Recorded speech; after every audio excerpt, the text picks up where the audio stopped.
proactively. These are a few of the things that we're doing in the school.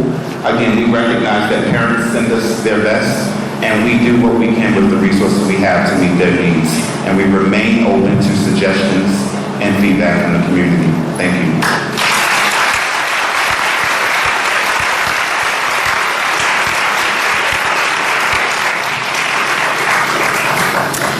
Thank you and good evening, and I know I speak for Mr. Adams and the entire staff of SOMSD when I in particular thank Acting Superintendent Mr. Memoli, Assistant Superintendent Susan Gerson, our in-house counsel Phil Stern, and certainly Chief Sumino, Chief Shalell, and the Maplewood and South Orange Police Departments for all of your service that our students are doing in light of the recent events at Columbia and Maplewood Middle School. We regret the choices that students and their families have made that led to the incidents that happened this week at schools, and we assure you that we work every day to make sure conditions at Columbia are safe and secure for teaching and learning. To that end, please know that at CHS, contrary to rumors and online conversations you may have seen or participated in, Columbia High School at no time on Thursday was in a lockdown. Information about a student in potential possession of a weapon, real or otherwise, had already led to that student being safely with school administrators when I made the decision to place Columbia High School students and staff into a code yellow. A code yellow is a shelter-in-place status in which we ask all to remain where they are with doors closed to our hallways, so that we may make any decisions we need to in order to manage the building and the situation without interference of children or students or parents passing in the halls. As we continue to work with the Maplewood Police in the course of 15 or 20 minutes, we continue to update the staff and students periodically over our PA system, letting them know to please continue instruction. Within about 15 minutes, we were able to let them know we were anticipating already to release from the code yellow. Please take a moment to review with your student that it is critical in any emergency situation that all students listen to and follow all directions from their teachers and any other staff in charge during such a situation. The smooth and safe end to our code yellow and your students' attention to our state-mandated drills each month is testament to our students' good decision-making, and we thank you and them for it. Also, contrary to rumors you may have seen or spread, there have not been 3 weeks of fights or fights every day or 9 fights in 1 week at Columbia High School. Negatively impacted many of us, and our school administrators, support, guidance, and counseling staff continue to offer multiple routes to conflict resolution and mediation for all of our students and their parents and guardians and families. We thank and certainly will continue to work closely with the Maplewood and South Orange Police Departments when students break the law, and students who break school rules and state laws will certainly encounter consequences as appropriate. On Friday morning, I addressed our students about the code yellow at our school as well as the lockdown and weapon recovery at Maplewood Middle. I reminded students that the drills we engage in at school, as required by state law, are so that in the event of a situation such as ours on Thursday, all staff and students are protected as law enforcement agencies and school leaders do their work. I also reminded students of the high expectations we have for their behavior, our commitment to their safety and learning, and our focus on learning through our final exams. My remarks to students in such a public venue, as a public announcement, of course, were general to protect the privacy of students involved in those events. Okay, thank you very much, Ms. Aaron, Mr. Adams, and Mr. Memoli for your thoughtful and comprehensive statements. Now, shortly there will be questions, comments from you who have come here tonight, and I'm looking forward, as we all are, to that. We have received many emails, and one in particular sort of summarized with a good itemization or list of questions, some of the things that I think are on many of our minds. And so what I'm going to do now is ask my board colleague, Stephanie Lawson-Muhammad, to turn to the email from Mr. Bailey and make us familiar with some of the questions, with a thought that that'll sort of set the stage for what we'll be doing here. Thank you. And just note that lots of questions have been received, and we'll be putting together a pack on school safety that will be available addition, if there are questions that are asked tonight that answers can't be provided to, that they will also be captured in that document and made available to the entire community. The first question is, who handles day-to-day discipline at the school, and how is it different from last year?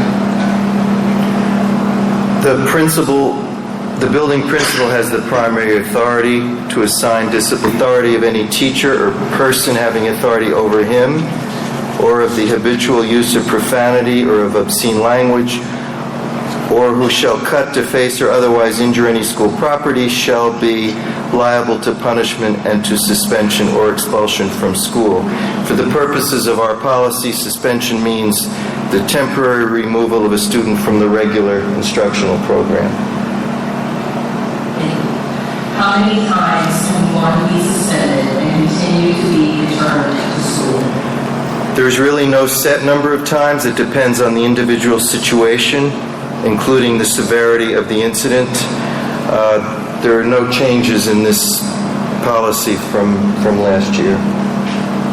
If a kid brings a weapon to school, will he or she ever be allowed to return?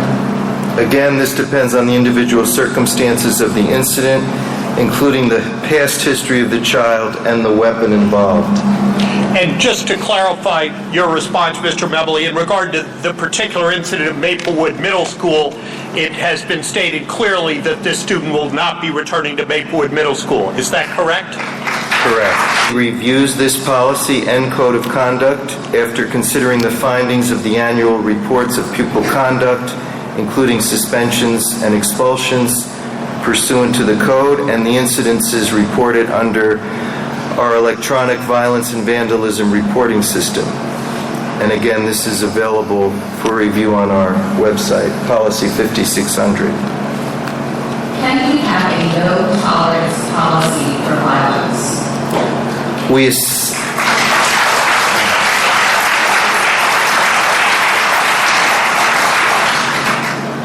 We assess every individual case on its own merits. No tolerance policies have generally proven to not be effective. Our board member, Elizabeth Baker, wanted to pose and return over to the audience. And Mr. Adams, this one in particular is directed to you. Can you describe the response and supports at Maplewood Middle to students in the days following the event? Yes, the day of the event, the first thing we did again to support students was we met with teachers in the library to let the teachers know that we needed to praise the students the next morning for being brave. We wanted to set the stage to let the teachers know that we were all safe because our students spoke up in spite of being told, snitches get stitches. But they determined that our safety and that being a responsible bystander was more important to them. And so they did let a caring adult know. So that was the first thing. We wanted the teachers to praise the students in the morning for their bravery. That was followed up with me appearing on our live TV broadcast called News on Waffles, where I also praised the students for their bravery, and I let them know that they were safe, that there were counselors on hand to speak with them. We made a very important choice that day to meet with students in small groups, similar to how we already deliver our weekly message, where the teacher leads a discussion about an important topic and gets some student feedback. It was not feasible at that time to have a school-wide assembly. I'm lucky this is an audience full of adults and you're all listening, but for those of us that work in the middle school level, it's not so simple to assemble the whole school, to have silence, to have everyone's attention, and to be able to meet their needs.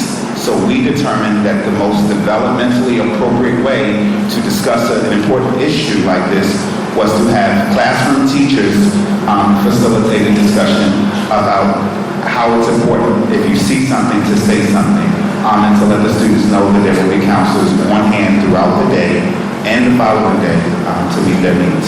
That's how we met the needs, and we followed that up with additional counselors and support services. Having been a teacher in periods of crises, such as September 11th and Columbine, when I was a classroom teacher, having been a principal this year in a building where we've experienced some very difficult things as a school community. The short answer is my first calls go to the superintendent's office. Depending on the crisis, our in-house counsel, our assistant superintendent, the very fine and often under-recognized Karen Weiland, who is the director of our district's parenting center, so now she's recognized. He's never steered me wrong. And then my director of guidance and counseling, my two very talented student assistance counselors, teachers who come and say, I've done this before, I've experienced this, these are some things we learned last time.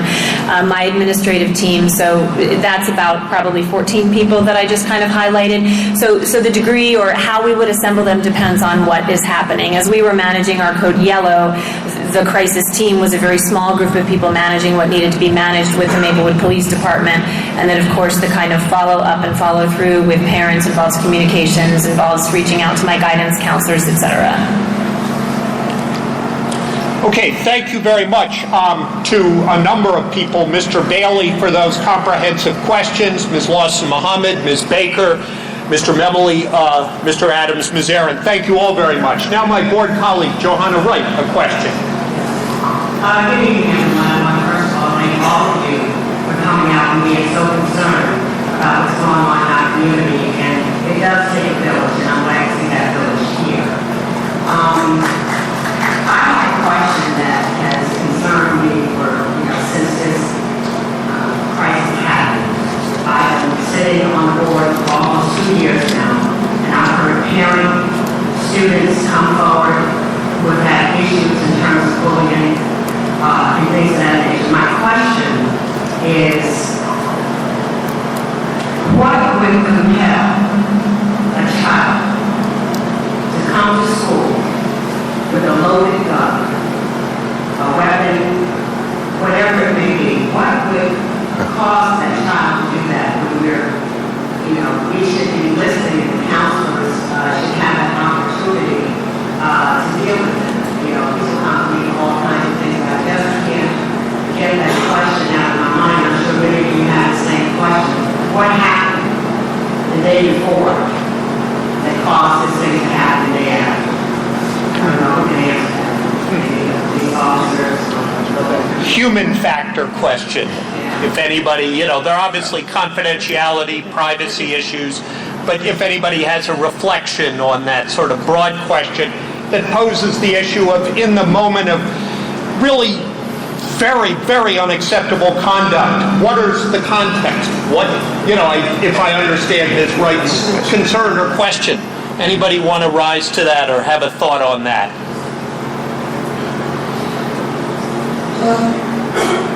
Sorry to interrupt you guys in there. My name is Amber Coleman from right here. How are you? I would just like to interject real quick while everyone's in here.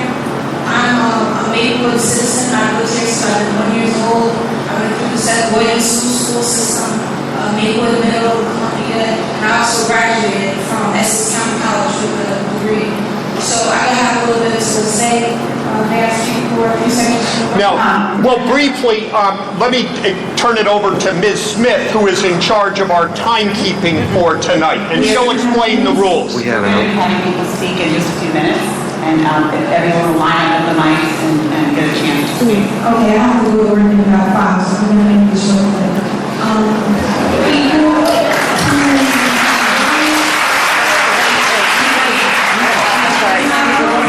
Excuse me, I need to explain the rules. We're limiting everyone to 2 minutes.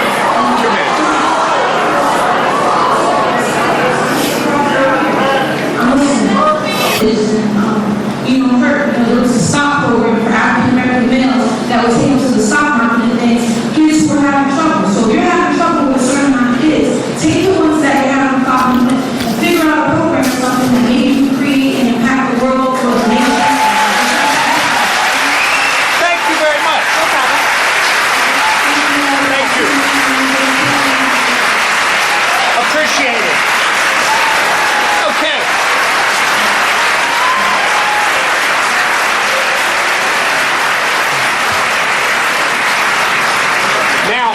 Before we start, and we will have, you see the mics there, and thank you for our speaker, and there will be speakers, and you can start.